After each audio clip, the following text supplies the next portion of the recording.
Okay. Hello. Stand here. Yes. Hi, everyone. Okay, we're going to begin now. So I'd like to start off by welcoming you all here tonight. My name is Tracy Tang, and I am the Acting Heritage Planner at the City of Windsor. So I'd like to start by welcoming you all to the Walkerville Heritage Conservation District Public Engagement event. And thank you for taking the time out of your days to hear about this project. So for this evening, we have planned for you a presentation from Drs. Marcus Letourneau and Carl Bray to present what the Walkerville Heritage Conservation District Study is about, what progress we have made over the year since the project has launched. And some of you may recall, almost exactly last year from today, we held our public kickoff event. And we're also here to present to you our findings and recommendations from the study. After the presentation, we'll have an open question and answer period. And following that, we'll just conclude with some next steps. At the end of the evening, we welcome you to take a look around at the display boards if you haven't had a chance to yet, and provide any comments through sticky notes on the boards. In terms of some housekeeping items, we are recording tonight's presentation, and we'll be posting the recording on our city's YouTube channel and our Let's Talk Windsor City webpage. You can visit and share the Let's Talk Windsor page with your neighbors, your friends, and anyone who couldn't make it out tonight. And you can also provide input through our online survey there. For anyone who may need use of the washrooms, they are available at the end of the hall. So past the stairs where you came in, if you turn down to the right, they're at the end of that hall. And there are also elevators available at the end of that hall as well. So at this time, I'll introduce to you our core project team members. From the city, we have Jason Campagato, the manager of growth. So Jason's here. We also have Sophia de Blasi, our planner, Derek Heinbach, our planning technician, and our amazing co-op students, Amaya and Canwin, who you met at the welcome table. So from our heritage consultants at Letourneau Associates, who we have partnered with on this project, we have Dr. Marcus Letourneau and Dr. Carl Bray. Both have experience working in Windsor as part of our project team from the Walkerville Districting Plan. And they also have extensive experience developing and working with heritage conservation district studies across Ontario. Dr. Letourneau has a very diverse portfolio, which includes being a former heritage planner at the City of Kingston, being a former managing principal of a large heritage planning and archaeology consulting firm. He is also an adjunct professor at the Universities of Waterloo, Victoria, Algonquin College, and Willowbank School of Restoration, and previously at Queen's University and Carleton University. He is also serving on a municipal heritage committee in various boards across Ontario. Dr. Carl Bray similarly has a wealth of over 40 years of experience in both the private and public sectors, and he is a heritage planner, landscape architect, and urban designer. He is currently an adjunct professor at the Queen's University School of Urban and Regional Planning, teaching heritage planning and community design. So with that introduction, I'm delighted to welcome Dr. Letourneau to start us off with the presentation. Thank you. Thank you, Tracy. Well, good evening, everyone. And as Tracy mentioned, my name is Mark Letourneau, and I'm really excited to be here tonight. I wanted to thank everyone for coming. We are overwhelmed by the number of people who have come tonight. We're anxious to hear what you have to say, and we're looking forward to sharing with you a number of the findings that we've had with the city staff as we've worked through this project. So we'd like to begin by acknowledging that the land on which we gather is the traditional territory of the Three Fires Confederacy of First Nations, which includes the Ojibwa, the Ottawa, and the Potawatomi. The City of Windsor honors all First Nations, Inuit, and Métis peoples, and their very valuable past and present contributions to this land. So So in terms of a very brief outline of what we're going to look at today, we're going to, as Tracy has indicated, provide some introductions, some basic housekeeping. We're going to spend a little bit of time talking about the Heritage Conservation District process. We've already received some questions in via staff, and we'll talk a little bit about some of these questions. And in particular, we will be talking about where we are at in terms of this process.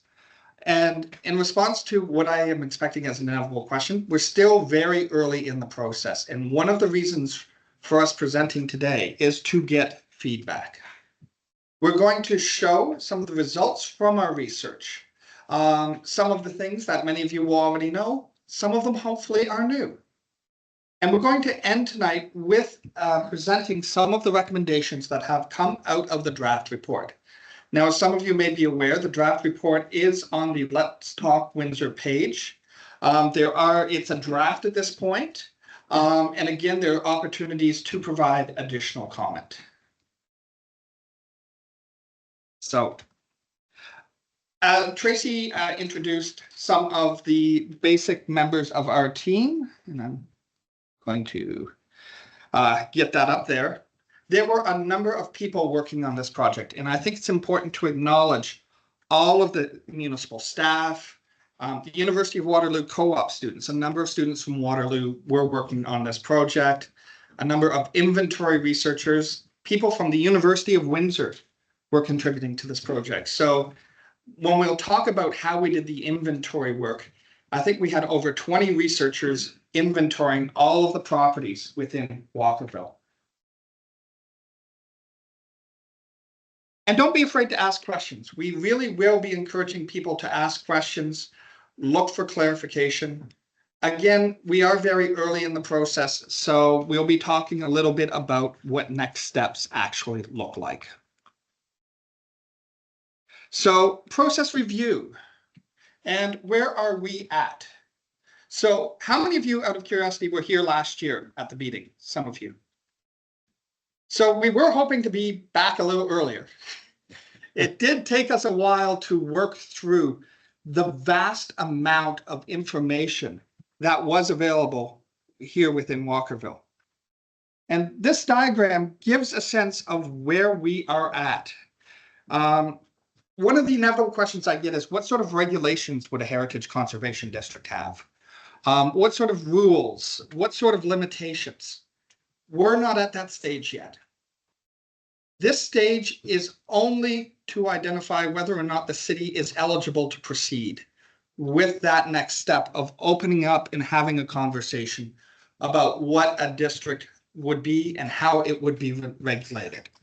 And at this stage, we would still need a council approval to proceed on to that phase. So we are, and we'll just advance quickly, really at this phase one, talking about the study findings and recommendations.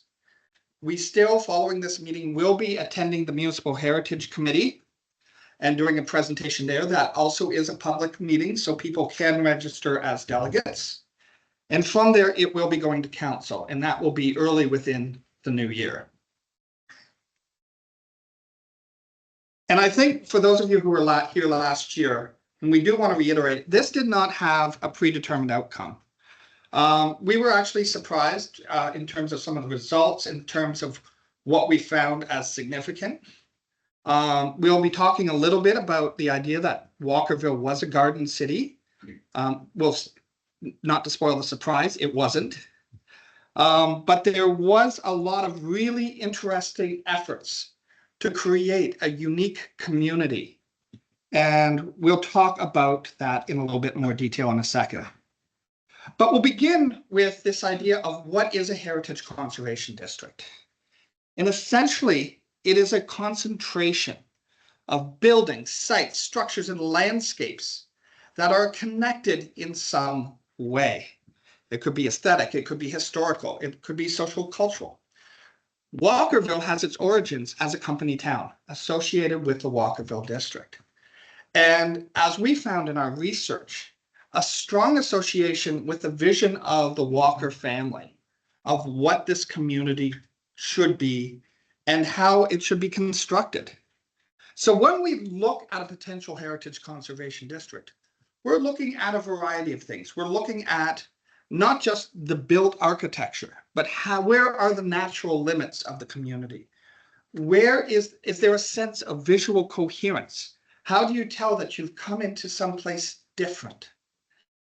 And really, what is the distinctiveness? And that can be really hard in some circumstances. And you'll see with some of the maps, we actually had to have a lot of discussion around where are the natural boundaries.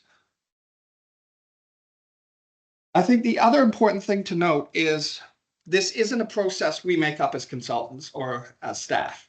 This is a process that the province of Ontario actually identifies within the Ontario Heritage Act.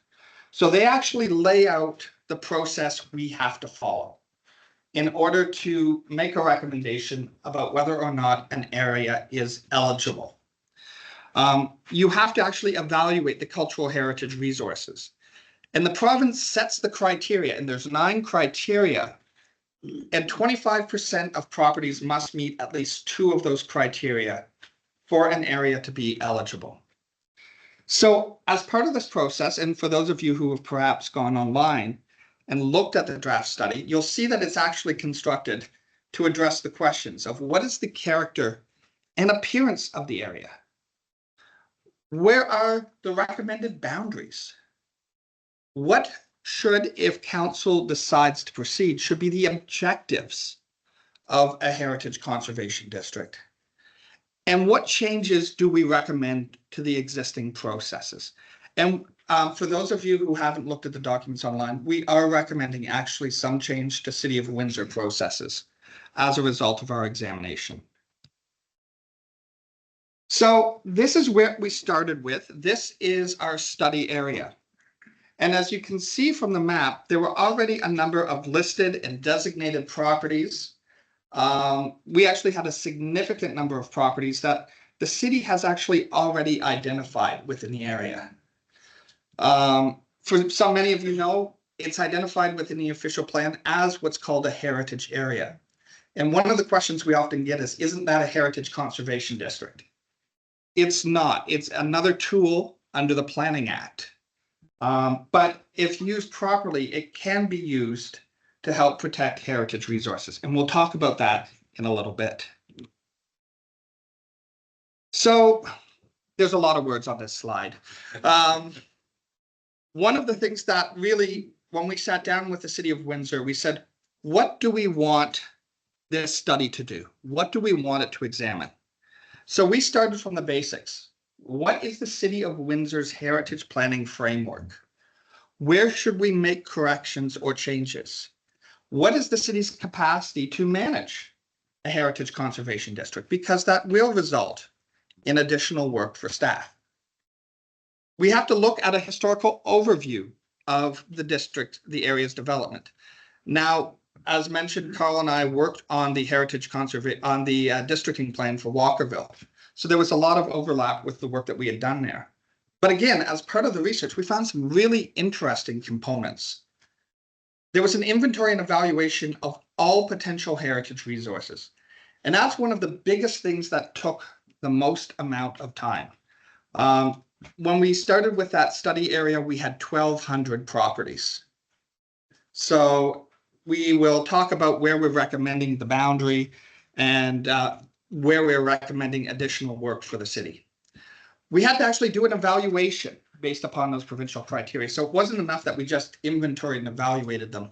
We actually had to consider them against that provincially prescribed framework.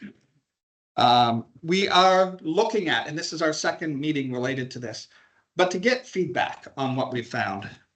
And as part of our overall report, provide a rationale.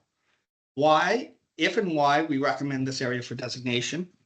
What should that district do? And what should its boundaries be? And I think it's really important to recognize that as Carl and I have worked on a number of districts across the province, we have to be very careful that we don't cut and paste. What might work as a district within London, what might work as a district within Sarnia, or even within the City of Toronto won't necessarily work here. So a lot of our work is around looking at what are those legal ethical obligations that planners have, that role of the public interest. What are the operational implementation considerations? And we heard that actually from a lot of the people at the last public meeting, is there were concerns about, is this going to overly regulate? What is going to be the limitations put on me? So we did hear that, and that is something that we did take into account. What are the aspirational considerations? What does the community, what does council and what staff want the neighborhood and the city of Windsor to be? So these are sort of those big vision goal questions that we look at. So all of this brings us to our research results. Again, as we mentioned, we were very, very lucky. Some of you may be aware that in 1997, the city did go through a process of looking at Walkerville for a heritage conservation district. It didn't proceed at the time, but a lot of research was done out of that process. Since then, you've had a history book, several books actually written on the history of Walkerville. You've had new information come to light in terms of an examination of the bylaws, some historical photos. And we want to thank particularly Beam Suntroy, who actually gave us access to their archives, who had a number of photographs and things that we actually hadn't seen before. So we actually are sharing them as part of the report and as part of the presentation. But what we also found is there was a perception that Walkerville had a master plan, that it was what we would tend to call a garden city. What we actually found was no, it was something more interesting. You actually had a whole series of, and we'll show the slides in a minute, plans of subdivision that were controlled by different people. You actually had a variety of different builders and architects involved. But what you had was this really interesting relationship between the Walker family and the municipal government. Something that might raise some ethical questions in today's government environment, but you had an interesting relationship between the two. So the Walker Land and Building Company, when you got your deed from them, they told you what type of house you had to build. Were you going to build a single family home? Were you going to build a duplex? The municipality in their bylaws said, oh, due to fire hazard, these are the materials you have to use on your house. So they identified things, and this is in here, stone, brick, cement, iron, or other material of an incombustible nature. You actually had Walker attracted a number of companies that actually built building materials, which happened to be wood, brick, cement, to the neighborhood. So you had these companies here working within the neighborhood, producing the materials in the neighborhood. And lastly, you had actually tax breaks. So if you built a house over a certain amount of dollars, you got a tax vacation. So there were a variety of, not sort of an overall master plan, but a variety of tools brought together to reflect a particular vision of what Walkerville should be. So it's one of the reasons when you go down the streets, you have a variety of different architectural styles, you have a variety of different architects, but you have a commonality in terms of materiality and house form, which is really neat. We were trying to think of other examples of this, and we were really struggling to think about that. So these are the registered plans. So these show all the different plans that were registered for the development of the Walkerville area. And as you can see, there were a variety of different plans at a variety of different times with a variety of different companies. And these were actually all the different builders. So you could actually see different builders, different companies taking responsibility to make change within the community. And what we found, so that's the year built, most of the properties within Walkerville were built before amalgamation. So that was a really interesting thing, because that was one of our early questions about, well, what would be significant? Well, would it be something pre-amalgamation? And most of the buildings were built before 1935.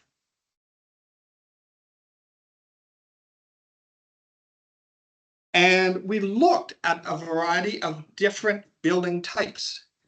And we saw, particularly on streets like Monmouth, you had a really interesting interrelationship as one moves south from the sort of senior management homes very much into the worker homes. And again, that was something quite unique. And you could see different patterns in the different building types and where they were located.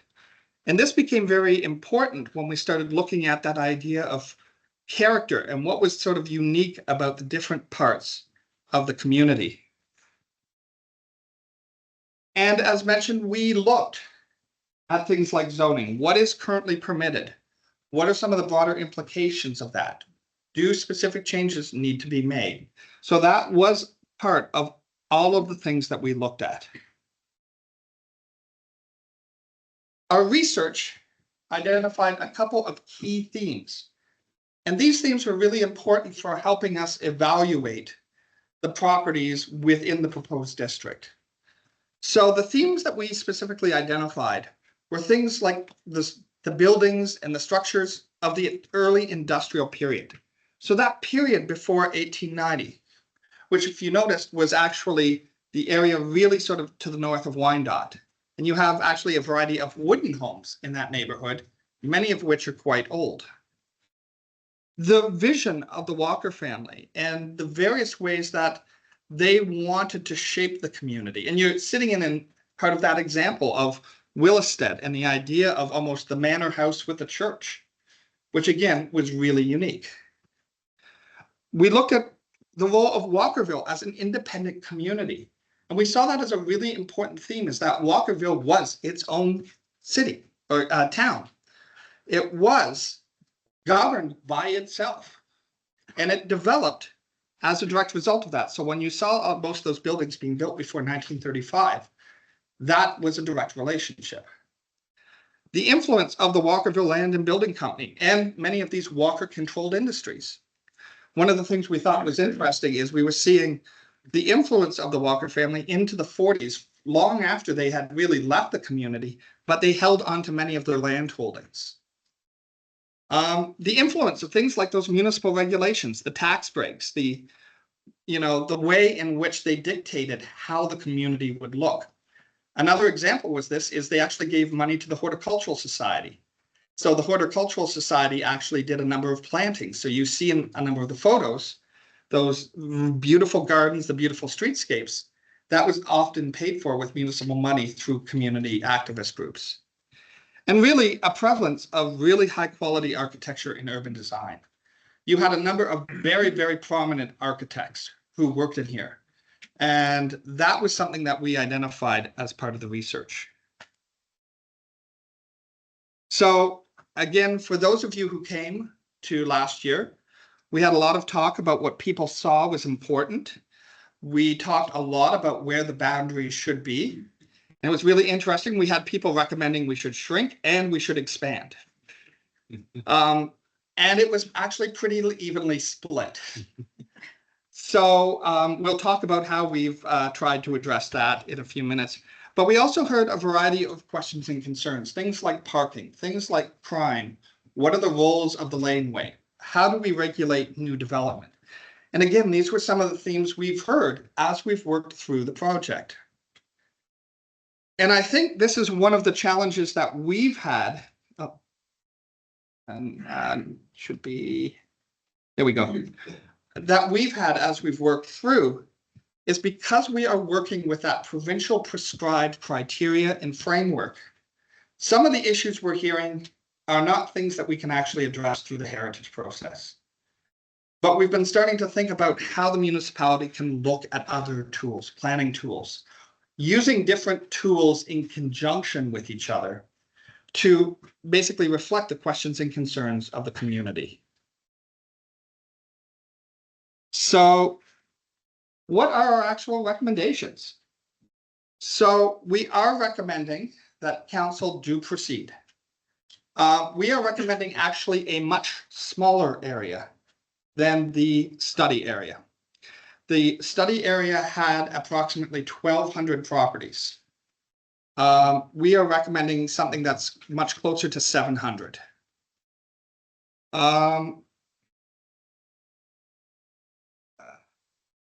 We are also recommending a number of policy and processes changes. So we have identified a number of changes to the municipal official plan in terms of updated wording, adding in things like demolition control for Walkerville. That's not a heritage issue, but that is a planning issue. And that was a concern that we did hear through this process. We're recommending that the heritage area actually be expanded. So we're actually recommending, based on the feedback that we received from the community, of expanding the heritage area, strengthening the policies for the heritage area, adding in demolition control, and specific review requirements for new demolitions within that area. We are also recommending revisions to the heritage impact assessment process. So we have provided recommended wording. We also are recommending, and we heard the question and concern about bureaucracy. Throughout this process, we have heard that concern. We're actually recommending, if council does proceed, to look at the role of delegated authority.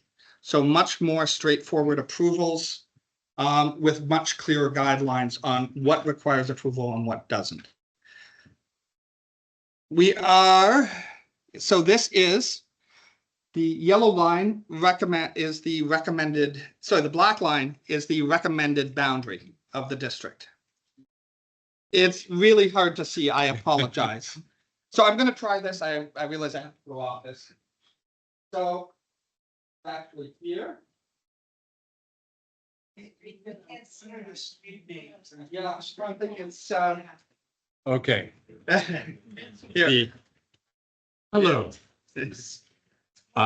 Basically, the western boundary would be the rear laneway behind Chilver, to the west of Chilver, and wrapping around the school as you go to the north. On the south, it's just above, is it Ottawa? Ottawa, but not including the commercial buildings that face Ottawa. And then likewise on the Monmouth side, it would be the back property line of the Monmouth properties, with the exception of the few remaining Walker era houses on facing Walker Road that are to the north, just below the distillery area. So it incorporates the distillery area, most of Wyandotte, the older residential areas, and the newer residential areas. So it incorporates a lot of the original study area with some tweaks. And we feel that it's a way of capturing the core of Walkerville. Anyway, maybe this is where I explain a few things. Okay, what Mark's been talking about, as consultants, we're hired to translate your values and your history into planning and bureaucratic speak. Doesn't sound like much of a job, but it's actually quite an intellectual exercise. Really, the only way to control change is to have legislation to do so. And so that's part of our job, is to take the things that you value about your community and the things that you know about your community and translate them in terms that only a lawyer and bureaucrat could love. But that's how things can be regulated. And when I say regulated, one of the misconceptions about heritage conservation districts is that it's all about control. It isn't. It's more about influencing the type of change that happens in the future so that you don't get nasty surprises. And the other thing about the district process is that it's holistic. So often you think of heritage as an architectural beauty contest, a bunch of individual properties that are fabulous, but they're kind of out of context. The Heritage Conservation District idea is all about context.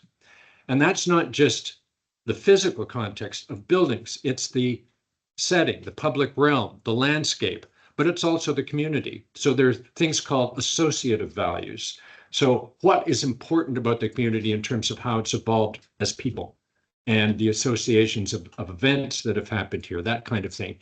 In a district, you can capture some of that. So most of the associative values get rolled into guides, interpretive programming, plaques, that kind of thing. But it's important to capture them. The other thing that's important to realize about the conservation district, unlike a master plan, Walkerville evolved with, I think you could say, a common design vision. Sure, it was the common design vision of one family. And within that family, E.C. Walker and his wife, I think it's fairly clear that they kind of called the shots. But that being said, they devolved responsibility, as Mark pointed out, through a whole bunch of little plans of subdivision that were municipally mandated.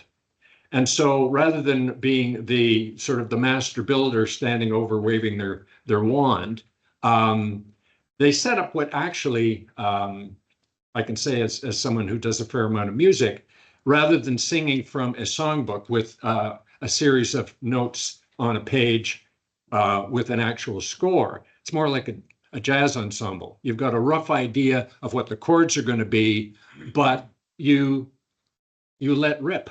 And you've got these plans of subdivision. Each one's a little different.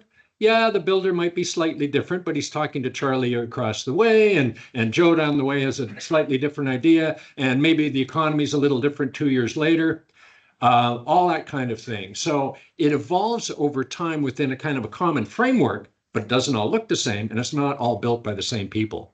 And that, I think, is quite different from many communities. Most urban or suburban development these days is done by a massive development company under a master plan that is municipally mandated through a secondary plan or whatever. And it's all pretty much of a muchness. Walkerville's different. And that's one of the ways that it is different. Final thing I'll say about the Heritage Conservation District study, it's one of the reasons why Mark and I really enjoy this work. We get to do detective work. We get to be historical weenies by diving into archives and asking people interesting questions and reviewing other people's thoughts on places. In other words, we come up with really a place biography. And one of the things about the biography is that because we're looking at it through historical time, we're actually kind of holding a mirror up to the community. And in some of the places we've worked on, and certainly Mark and I have worked on heritage conservation studies for over 40 years, and there's some surprises. Some communities don't realize that for example, when we worked in Lindsay, that the downtown core actually had developed through generations in a very specific way. It was where people came to celebrate, to mourn, to shop, to see their friends, to do their daily business. They took it for granted. It was too close to their nose. But we were able to step back and say, this is who you are. This is how you've come to be who you are. And this is how it would make sense for you to evolve into the future. These are your characteristics. If you were going to describe you on the back of a postcard or in a tweet, these are the things that are essential to you. And then you translate that into planning speak, and you can actually do something with it. So that's part of the process. So how did that all come down to Walkerville? As in any large place, it's not, as Mark said, one size fits all, not just in terms of the planning tools. It's also not one size fits all in terms of its character. So what we've come up with is actually 4 different aspects of the same character. So 4 characteristics of the person that is Walkerville. So in this diagram, what you see is what we've got called as 4 character areas. So the first character area, needless to say, centers around the oldest part of Walkerville, which is the distillery and the immediate area. So that kind of brownish blob that you see up there incorporates most of the former and existing industrial properties, as well as the few little blocks that Hiram Walker Sr. created when he first started developing the community, before it was even incorporated as a village. So pre-1890. So by 1890, the blob was in place. But then after that, there was a real shift in gears.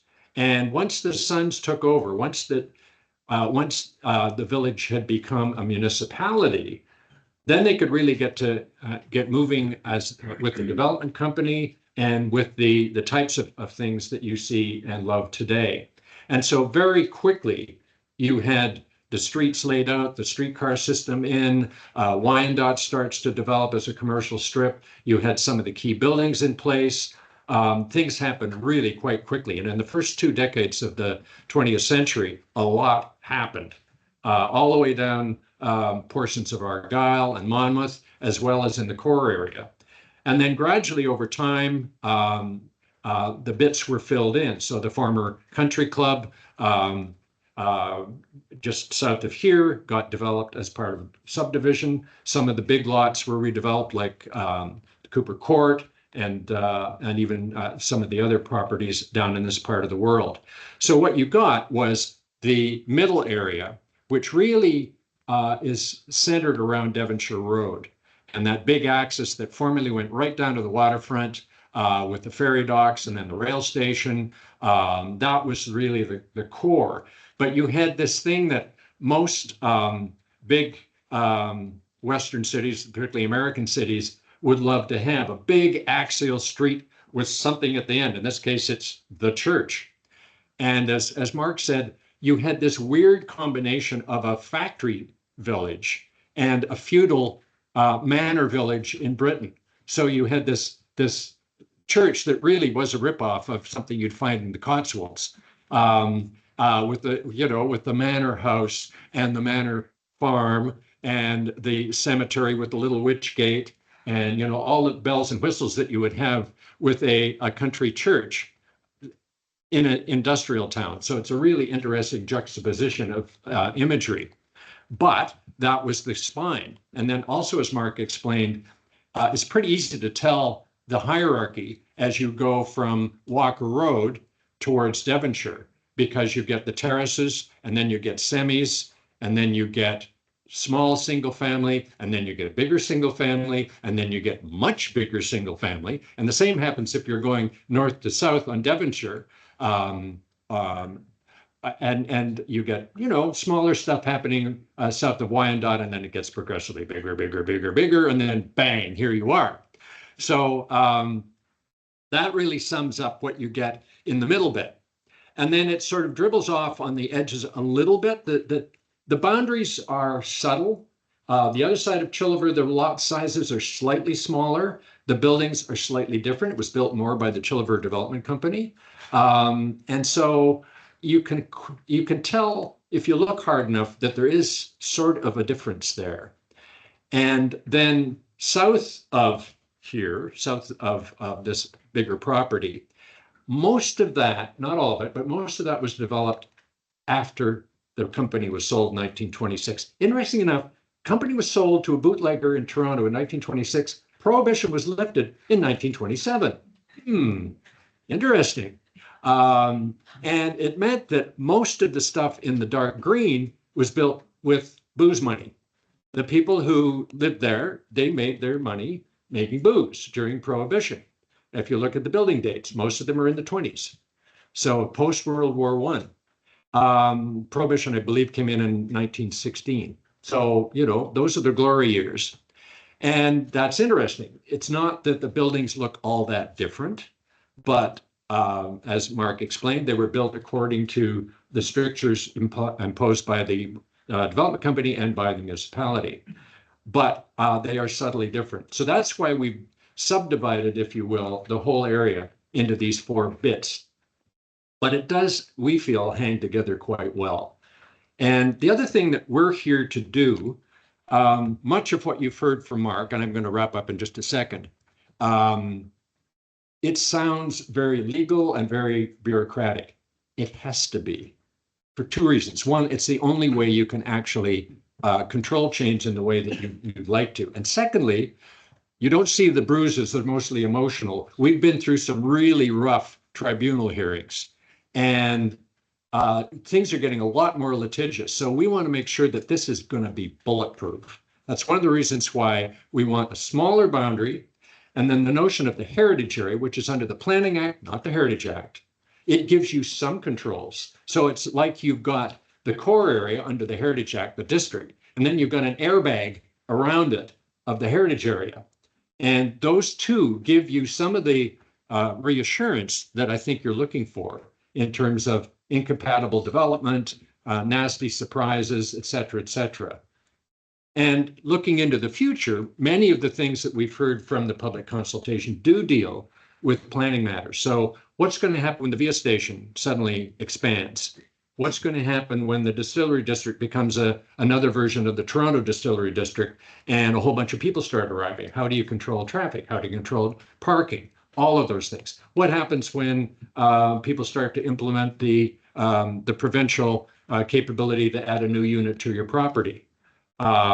Those are all things that, if this goes forward into the second phase, we'll be able to put some words around and some controls around, in association with the Planning Act moves that Marcus has explained: the demolition control, the expanded heritage area, and things like new criteria for heritage impact statements. So those sorts of things, and giving staff, by implication, the tools to do so.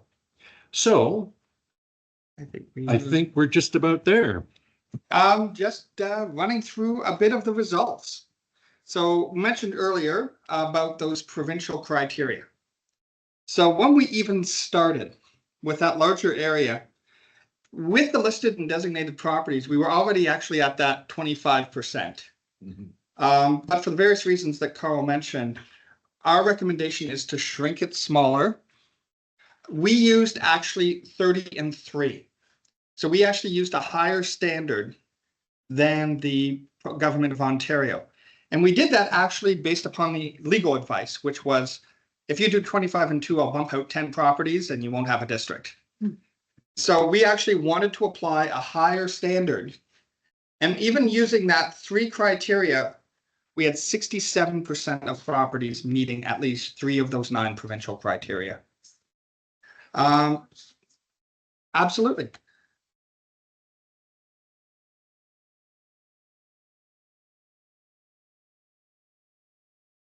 Yes.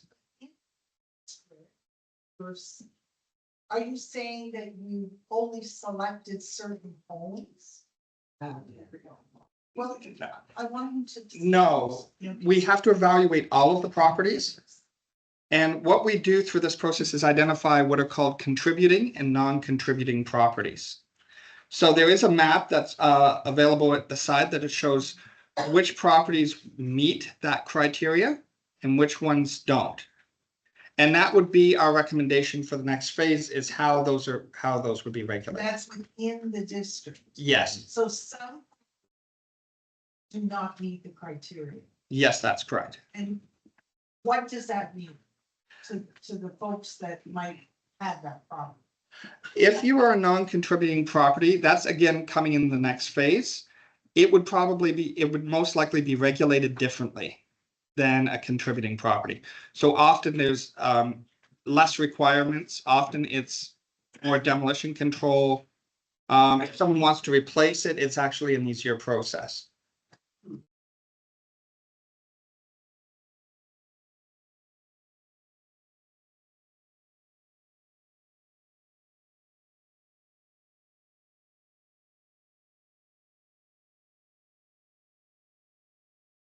We actually, the municipality, with all of the people who are working on this, actually did research reports. And these are preliminary. Did they go around?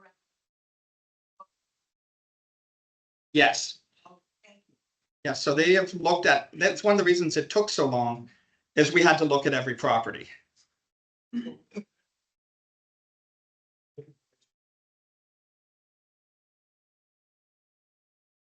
Sorry.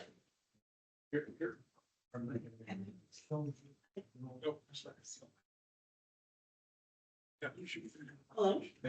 Okay. So right now, so what you see in this snippet at the bottom of the screen, it has been listed down all the properties within the recommended boundary. So that's, I think, over 700 properties. And within this table, that's where we've summarized its current heritage status. So at present date, has it been recognized on the Windsor Municipal Heritage Register as a listed or designated property? That's where we have it in this column. In this column is where we summarize the contribution status, as in, did it meet 2 over 9 of the criteria? And here's where we listed down the 9 criteria. And as for the 9 criteria, if you have grab one of the pamphlets, one of the brochures at the front table, we do list the 9 criteria on that pamphlet if you're curious. So you can take a read through. There's 3 key categories, I'll call it. So the first one is physical or architectural value. Under it, there's 3 different criteria. The second major category is historical or associative, which is what Mark and Carl were touching on before. So under that historical or associative, there's 3 different criteria. And the final category is contextual. And there's 3 criteria under there. So if you're curious about it and want to read more, it's on that pamphlet. We have more at the front desk and we have more in the back.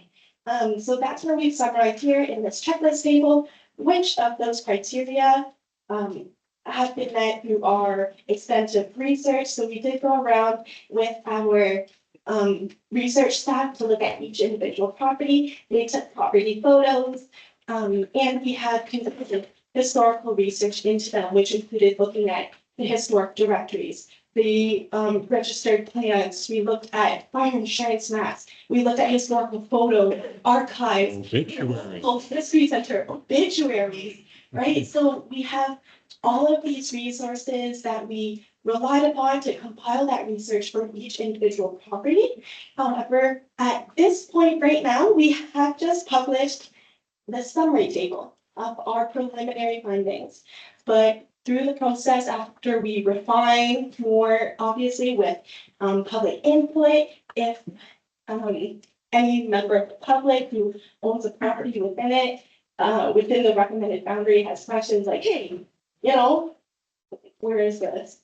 636 Argyle Road is my property, and I see it's not contributing. You don't have any boxes here. There's a 0. That's something we can talk about and discuss if you are so interested, but this is just preliminary. And it is posted, I believe, the summary table is posted on the Let's Talk Windsor page. What are your detective work, are you talking about, is that available in the public information or no? Like your historic records, and things you found? Yes, so if the plan goes through to Heritage Committee and then to City Council, we will refine this table. This is just preliminary, but we will go through it all, clean it up, make sure it's packaged well and presentable. There's a lot of jot notes on here from our different researchers, like university students put bullet points and marks up here and there. So we just want to make sure it's all cleaned up and thoroughly review all of the research results. Make sure we double check it against the criteria before we publish our final results and recommendations. And that will be available at a Heritage Committee or City Council meeting. Mhm. When? I don't think the detailed reports, I don't think are coming until the planning guidelines phase.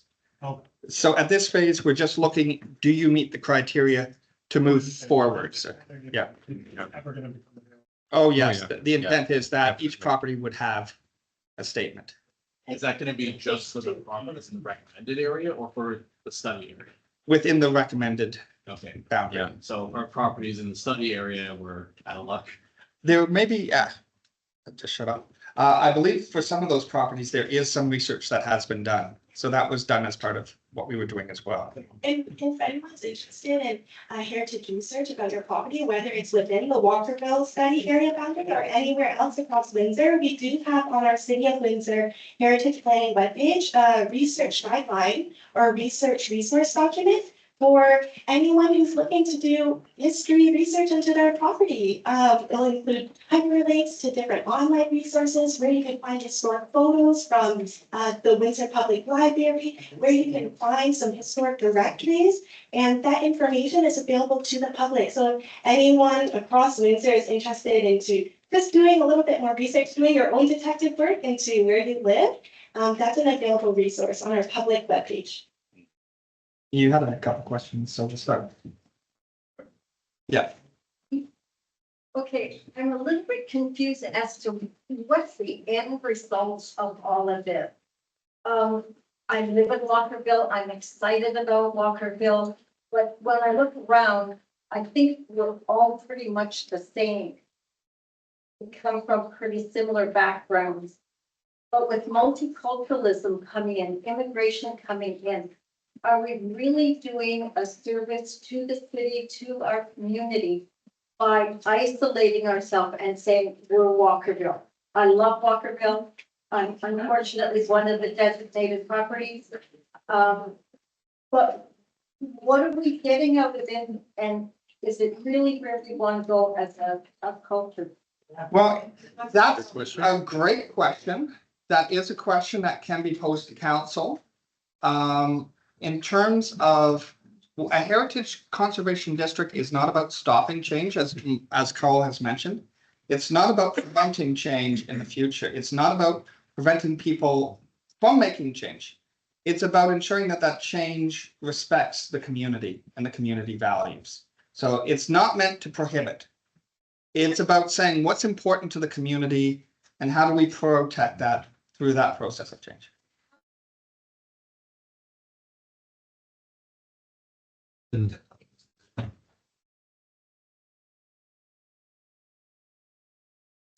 Oh, built protection of built heritage. It has nothing to do with who lives in it. It's about the zoning. Yes, exactly. This is about the buildings, the landscape, and how that is managed. The history of this area is quite extensive. And all we're trying to do, I'm thrilled that this is finally happening. That they're going to protect the built heritage, and we're not going to see it come down like it does in other parts of our city.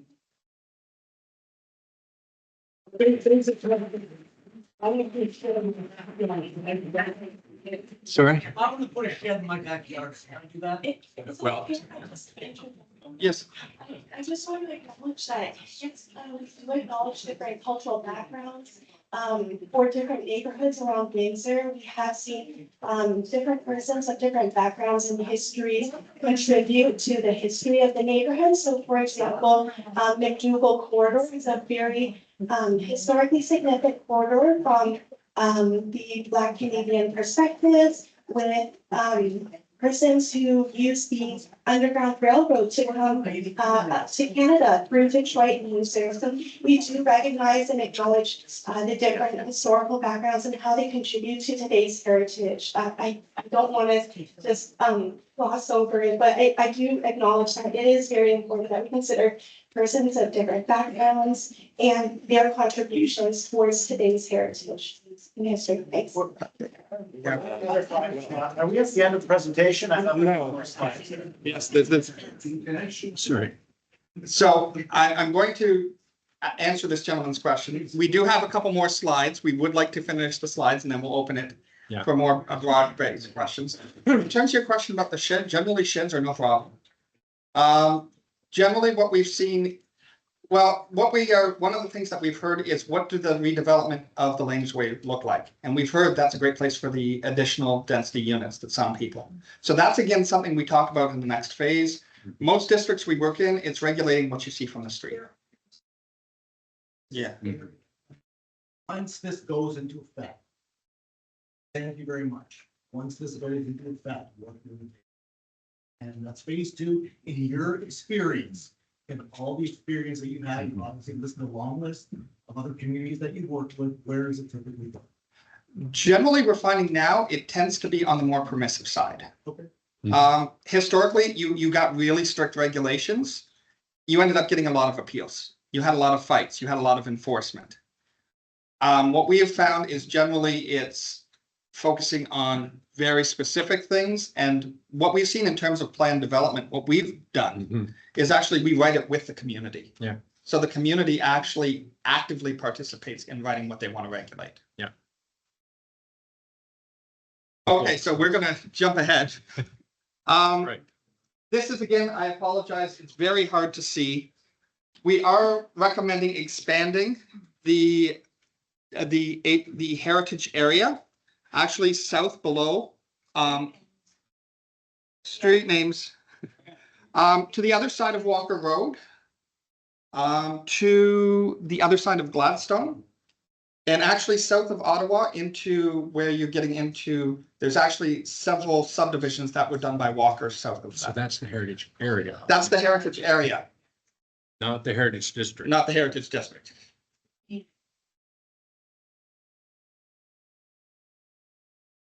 Generally, within the heritage area, it's more demolition control.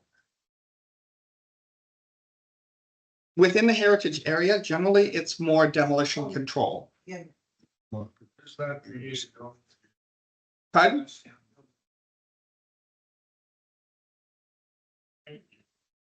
That again, it's examining more, just sort of managing that change, but again, it's not like a district, it's actually what you have now within Walkerville. No, I just put a porch on the front of my house and we had to go through the heritage.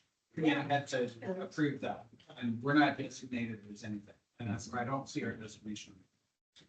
Okay, that's a good question. We can chat about that afterwards, because and that's, if there's a question around that too. Again, that's a great opportunity to provide a comment that you experience. In recommendation 4, if you go back to that very original image, we showed the listed and designated properties. There are some listed properties outside the recommended boundary, and we're recommending that the municipality look at those listed properties for possible designation. As individual property. As individual properties. Yeah.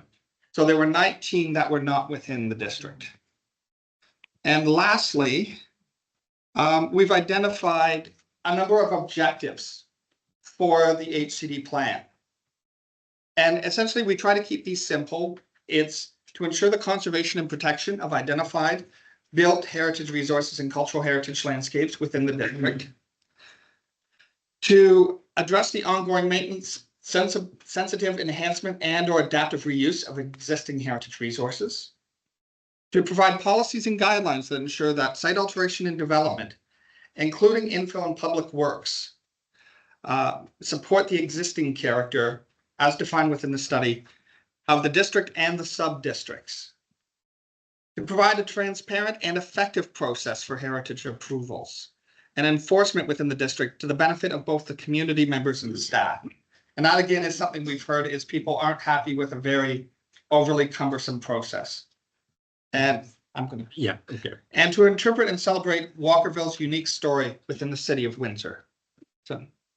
Yeah, just one thing. We found in other communities that it's important to put the city on notice that they don't do something with an infrastructure project or some major public works that is contrary to what you're hoping to have in your community. We've just finished one in Prince Edward County where if the new subdivisions north of the little village went in, there would have to be massive amounts of sewer work done. And guess what was going to happen to their main street and all the trees? So there again, the Heritage Conservation District said, wait a minute, before you even think of doing that, think again about what's important in this whole community and make different plans for your transportation and for your infrastructure improvements. Very often municipalities trip over their own shoelaces when it comes to this kind of thing. This is what you hope to at least try to prevent in the Heritage Conservation District process. You have. Yes. So would an example of that be when Children's Aid moved on the riverfront and took up that whole area? Well, that probably would have been because it took out what there was a mansion. The mansion, yeah, exactly. That's the in most cases, if it's a public agency, you do have some leverage on them. If it's a higher level, like the provincial or federal government, different story, because a municipality doesn't have leverage on them legally. But there is moral suasion, particularly if you do have a plan in place saying, wait a minute, this is, don't do that. And you can push by other means. But yeah, what very often happens is that you take for granted that you've got protection, but you don't. And that's where you get nasty surprises. And this process is a way of trying to prevent those, or at least predict what might happen and figure out what to do in advance. And I think the last recommendation, and it's a very broad recommendation, we have actually statements for each of those heritage areas and statements for the district as a whole. They are in the study, but we're actually recommending that they be adopted, and that helps guide the process going forward. And take a lot of subjectivity out of what's of value.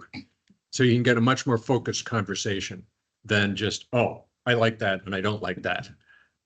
Again, another part of this process, particularly in the second phase. So you highlighted 4 different areas within kind of like the district. Mhm. If it goes to council, is it all as one district, but 4 distinctive areas within it? Mhm. Yes, actually, one of the things that we have found, particularly for things like the distillery district, you've just gone through a very thorough districting process, which has a lot of great components. We're not going to remake the wheel. It's how do you reinforce what council has done. Similarly, you have really good CIP policies along Wyandotte. Community improvement. The community improvement plan. Some of those may be reflected. So that's what we're looking at is what has the city already done that's good, and how can we build on that and reinforce it? And those areas actually reflect some of that work as well. The intent, again, is overall one, but reflecting the unique character of each of those subparts. Yeah, to use the other analogy, it's the same person, but 4 different aspects of their personality.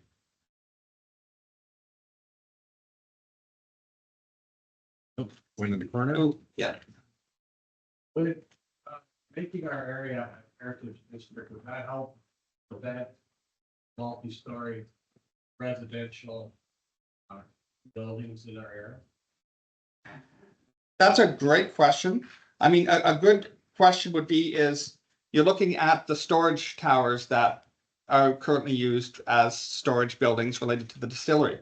Waterloo actually did an amazing adaptive reuse of the former distillery there and turned those into condominiums. So it was something that, yeah. Yeah, so it can be, Mhm. yes, so it, and so it doesn't necessarily preclude it, but it allows for a conversation on how it's done. I'm not concerned about that. I'm concerned about like, maybe you lost like. Yeah. Yeah, you don't want a horror story like, when Pentilly was torn down. And you got, well, in that case, low-rise apartments, but in the current development schema, you might have had high rises there.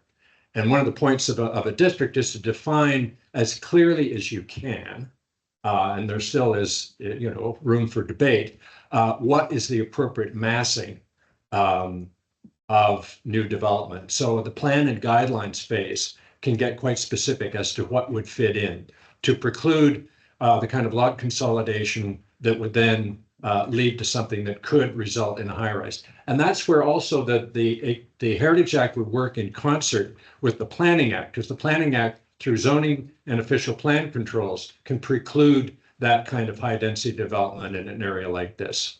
So there are a number of ways of not having that result happen. Does that answer your question? Great. Okay, thank you. Yes. Oh, sorry. Okay. I didn't see anyone, sorry. All right, I'll stand up so everybody can hear me. I've lived in this area for 77 years. I know a lot of the historical things. And you talked about the Pentilly apartments that were made, no, can you hear me over there? Yeah. I'm a SED teacher, so yeah. So one of my more recent concerns, you know it as, it's the sewing store now. It used to be Kelly's Funeral Home. Previous to that, it was the hospital and the doctor's offices. Maybe under the Planning Act, they can tear it down and build a high rise there the way things are right now. So how long is this plan going to be implemented or take to implement? Are we going to have any chance of saving that original hospital doctor's office funeral home? I honestly can't speak to that fully. Our expectation is to take this study to council in first quarter, but I would have to defer to staff on how long they. That's not the final plan. That's just the next step. And as Yeah. I recall, there's 3 more steps after this, one more. One. Yeah, I'd be happy to speak with you specifically about that property afterwards. Yeah. I'm welcome. Within 2 years. I'm sure Yes. everybody'd like to know that answer. That's okay, then case. Process, but we already did all the spots that are names and everything like that. a large portion of it, right? What is this going to have to people? Timeline, cost, bureaucracy, right? Is that going to chase away any investment that's coming in? Well, actually, what we found there are over 130 heritage conservation districts across. When someone says something, you should repeat the question so we can hear it. Oh, sorry. If I can paraphrase, will designation inhibit investment because of added permitting time, regulation, that kind of thing? Is it going to add to or would it create an onerous process of regulation? And I think the answer is no. There are over 130 heritage conservation districts across the country. Sure, each one's a little different because of the context. But what we found is that having a district plan takes a lot of the subjectivity out of it. So you can sit down and have a focused conversation. The person acting for the city has clear guidance as to what their policy tools are and what the development guidelines are. So you're not starting from scratch. You're starting from something that's clearly defined. Secondly, if you're coming in as a developer, what we found in terms of property values across the board, properties in heritage conservation districts hold value or increase value. Why? If you're a developer, an investor, it removes a lot of risk, a lot of uncertainty. You know what you're going into. You know that there's a community that has a particular idea of what fits and what doesn't, and you can invest with a lot more certainty as a result.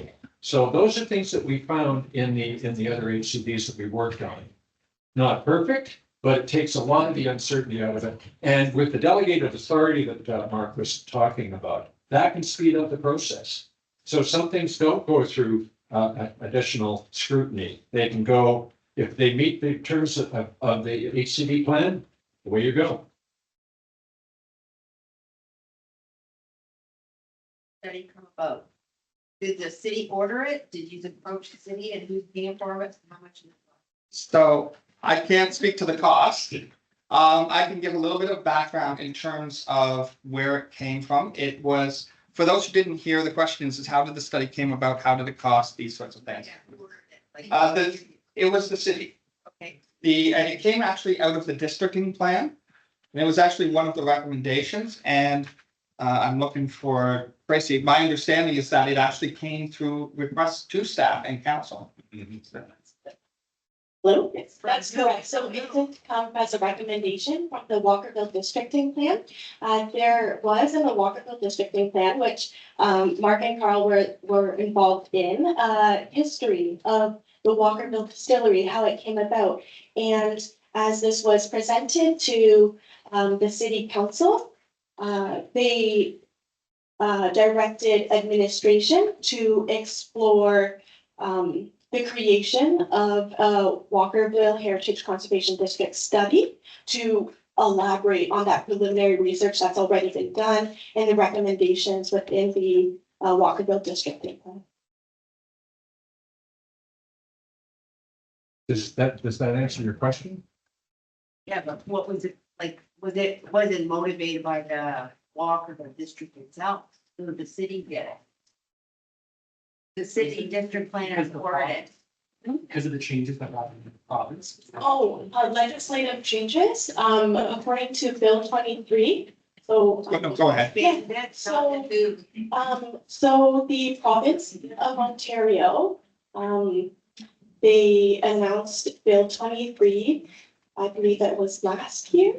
Was it 2 years ago? So as a part of Bill 23, the province mandated that municipalities across Ontario take a look at their current municipal heritage registers and essentially evaluate all the properties that are currently listed status. So there are two, for those who don't know, there are two statuses of heritage protection on a municipal register. There's designated status and there's listed status. So listed status is more protections related to demolition or partial demolition. So it's a property that's acknowledged as having some heritage value. And whereas a designated property, there's more research into it. There's a designation bylaw which lists out the reasons for why it has heritage value or it's worthy of designation. So the province mandated through Bill 23 for municipalities to take a look at all the listed properties on their registers and assess if they should be designated. So essentially upgraded to the next level of protection, or if they should be removed. And initially, the province gave municipalities a deadline of January 1st, 2025 to assess their municipal registers and clean them up. So that was another trigger for us exploring the Walkerville Heritage Conservation District study, because as we saw in one of the maps that we had up on the presentation before, there's a large cluster of listed and designated properties already within Walkerville. So a lot of those properties through the Bill 23 cleanup process, we would have had to assess them and evaluate them. But now we can look at the district or the area as a whole and essentially capture a lot of those listed properties that are worthy of designation, but instead of looking at them from an individual property designation process, which is under, not to get too like policy, but under Part 4 of the Ontario Heritage Act, we would consider them under Part 5, which is Heritage Conservation Districts. Yes? Yeah, put another way, the province is going to put a gun to the head of most municipalities in Ontario, saying, you got listed properties, either make them an honest property by designating them, or they're off the list with no protections. So that was a real wake-up call. So most municipalities really had to jump to it. The other thing is that does the province make it? No, but just wait a sec, just to further that. This is the, as has been alluded to in some of our other comments, this study is built on top of a bunch of other things that the municipality has done sequentially. So it didn't come out of the blue. It's following more specifically from the district plan, but it's also in response to provincial initiatives. So it's a logical extension of what's already been budgeted in successive council initiatives. So yes, it is a new project. No, we didn't as consultants come and bang on the door saying, give us the job. In fact, we've worked very closely with municipal staff. It's not all been our work. It's been in collaboration with municipal staff and some of their paid temporary staff members. So yeah, and it's in terms of costing, I can't give you numbers, but it's within the standard. Yeah. Well, you could get that number, but it's within the realm of similar studies elsewhere. And there have been a number of cost-saving measures by using city staff rather than relying solely on the consultants. So the people who already have designation on their building, you know, if we don't get it as a district, they're gonna lose that. No, designated properties wouldn't be affected, but listed properties could be.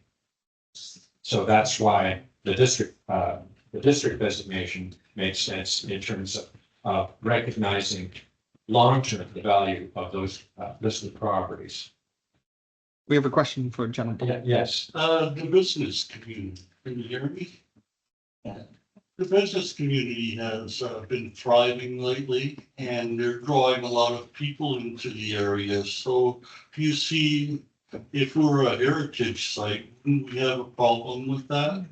With the amount of parking and so on, and the way we're going to address what Wyandotte Street's gonna look like? Well, certainly that's something that we would have to look at in the next phase, but you're right. Be careful what you wish for in some ways. You don't want to be a victim of your own success. Right. And so capacity, traffic management is going to be important. And that's where, if you, again, thinking holistically, you don't just think Wyandotte, think of the adjacent residential area, but also the district, the distillery area. And maybe there is an impetus for some consolidated parking there where you've got space to put it. Maybe it's an impetus for more efficient transit, park and ride, that kind of thing. So if this does become a honeypot, you don't want the residential area to be overrun. But you also want to foster the business community as much as you can. You can do that, but you just have to think ahead. And some of it's Planning Act stuff and some of it's Heritage Act stuff. And there's a huge construction company that's got they bought up all kinds of properties and they're gonna start building. So. Sorry, just on that matter. There's so much change coming. There's a lot of change coming, but so for example, the districting plan, which is already in place, that addresses a lot of those vacant sites. So it is kind of predicted what might happen on some of those. So you've already got a clearer idea of what council intends to allow on those properties. This would be the next iteration of that. I get that. I was just pointing out. Yeah. Concern. Oh, definitely. Thank you. There are some listed properties on the list, obviously. Now, if they score highly on the scorecard, would they become designated? Yeah, they could be. What's the cutoff? Well, the provincial criteria is 2 of those 9 criteria that are listed in the handout. So, is it associated with a specific architect? Is it associated with a specific individual? Is it a unique type of architecture? Is it contributing to the character of the neighborhood? So there's those 9 that you would be considered against. And how would it affect those homes? In terms of regulation? Exactly. That again, we can't speak to. That's the next phase. So that's the phase where we start talking with the community about how do we regulate. Again, in most cases, an individual property designation usually deals with, again, what the exterior is, what happens behind is rarely regulated, and what happens inside is very rarely noted. So it's in many cases, if it's a beautiful old property, it's stating the obvious, the things that you'd want to keep anyway to retain and enhance the value of that property. So. Would you ever make the property owner return it to its original state? No. If they wanted to, and they wanted to use our archival information to do so, certainly encourage it, if it made sense. Thank you. You're welcome. 102.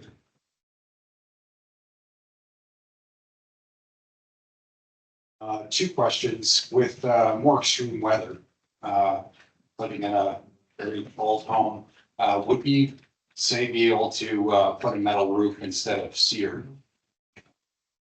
Yes. Well, again, that's something that would be addressed in the next phase. But in terms of that kind of thing, upgrades to the envelope, as you said, roof, maybe the windows, cladding, those sorts of things. There will be guidelines for those, but there's not necessarily a requirement. There wouldn't be a requirement for it. Many people worry that, you're going to regulate the color of my front door. We've heard that a lot in many instances. No, it's the short answer. It sounds to me like you've had some experience with this kind of process before. Can you tell us what other municipalities have had this kind of heritage conservation district? There's nothing done. What's the experience been like after? Are there any studies post process? Well, I can start with one. When we worked actually within Lindsay and Fenelon Falls, we actually, coming out of that process, we aren't regulating things like doors and windows. We're regulating much more the large scale, the issue of lot consolidation, because they were on the Trent Severn Waterway, was a big concern of someone's going to come in and buy this entire row and put up a waterfront hotel. Those were sort of the things that we were looking at. And so that was actually something that came out of that process, was we had that conversation. They said, we don't want our windows regulated. We don't want this regulated. If we want to keep them, we want to learn how. So we want guidelines if we proceed. I've worked in another district where it's focused on the public realm. So that's why we're not trying to evade the question about what what comes next.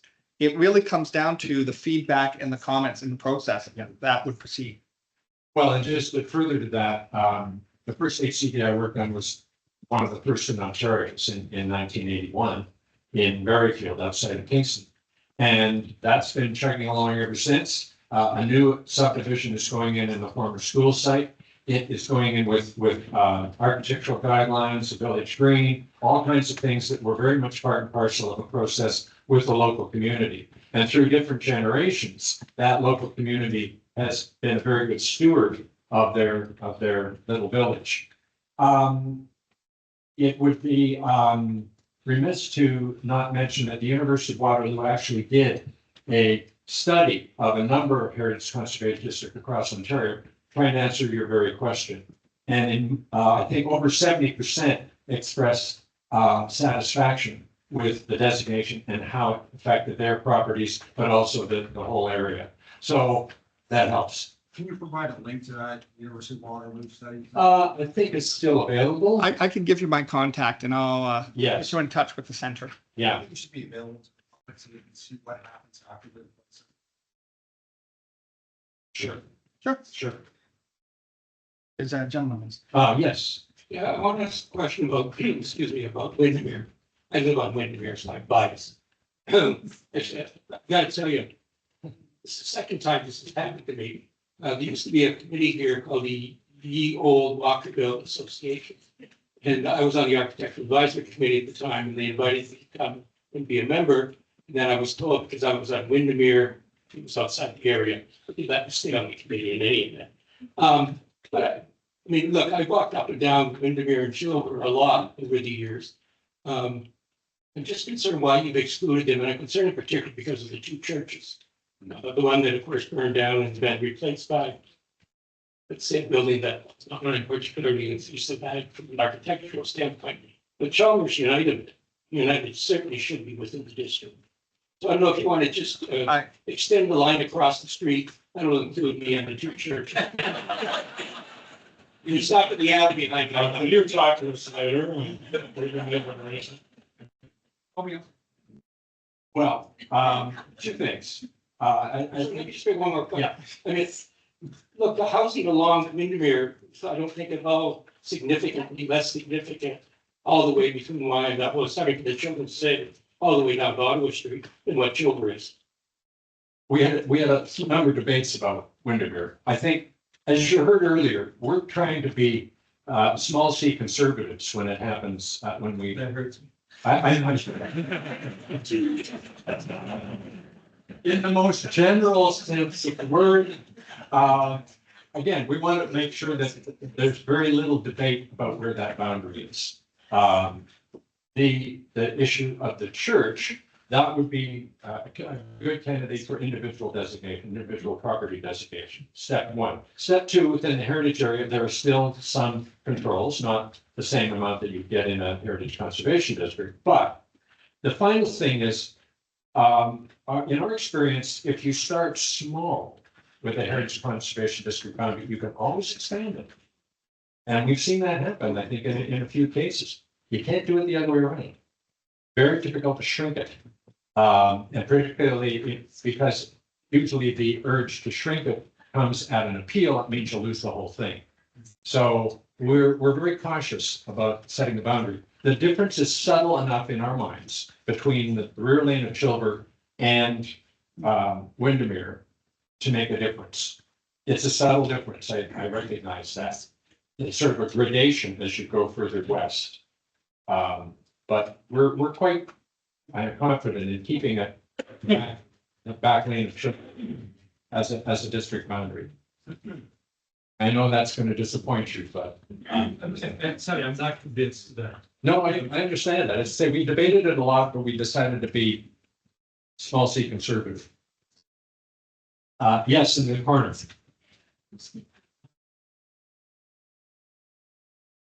So sorry.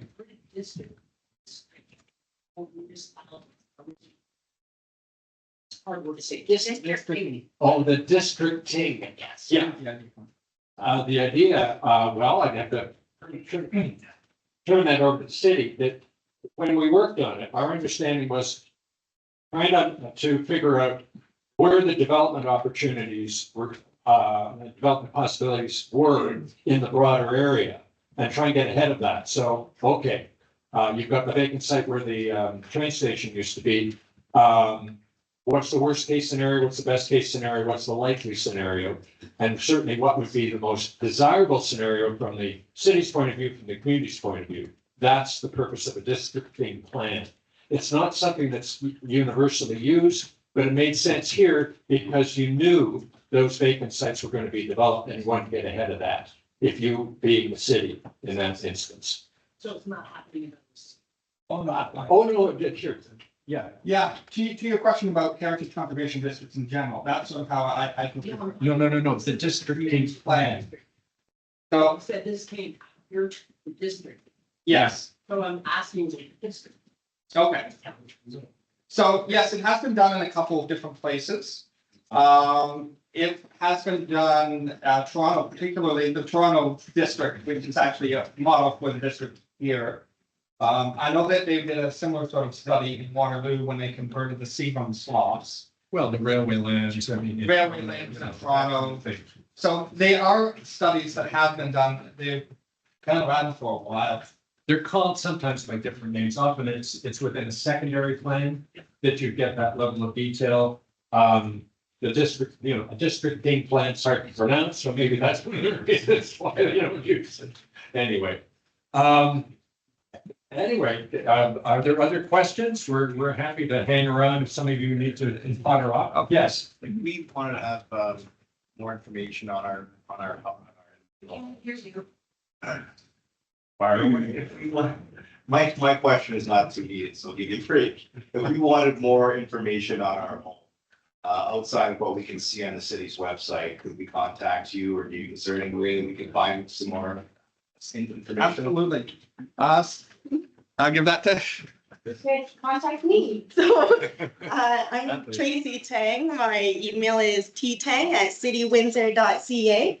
And there's also on the back of that brochure pamphlet, there's a email address on there as well as my extension. So if you'd like to give me a call, yeah, we get the question all the time. People interested in doing more research about their property or finding more information about it. And I could send you an email on this Wednesday. Thank you. Yes, you're welcome. Gentlemen, if I can.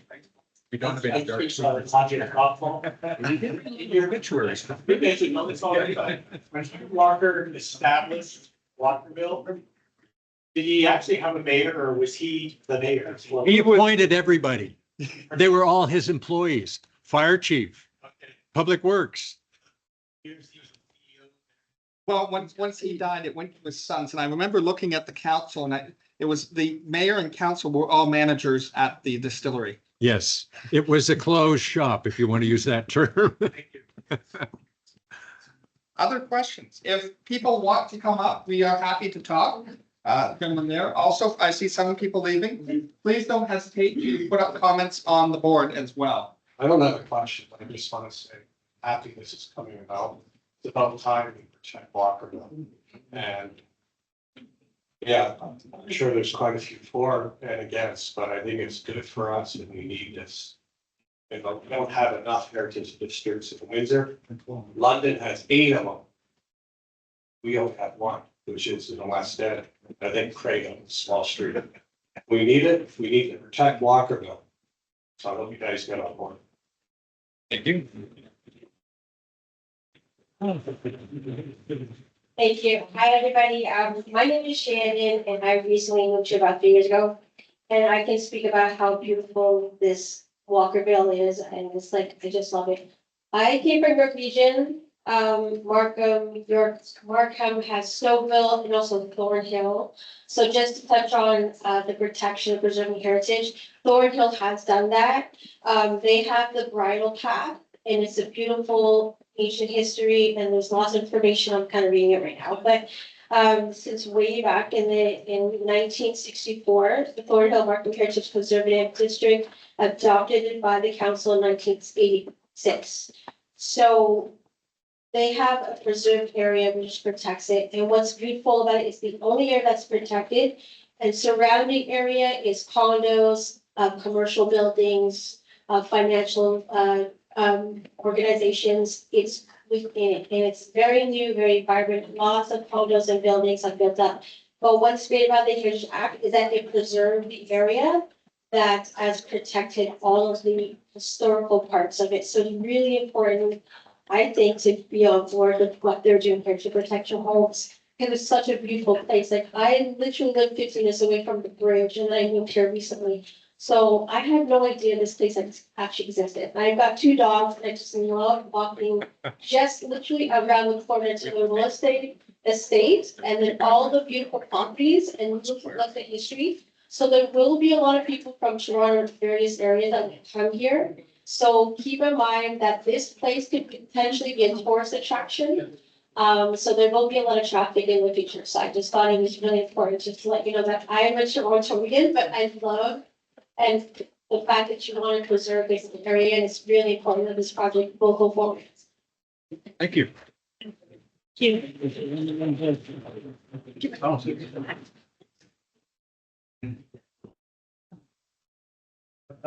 We will take one more question, and then if there's additional questions, we're happy to stand around. Yes, okay. Really, I just got my letter in the mail, so I just wanted to add this in like increase or decrease our property value at all, and then it doesn't affect creating like a additional dwelling unit in the backyard.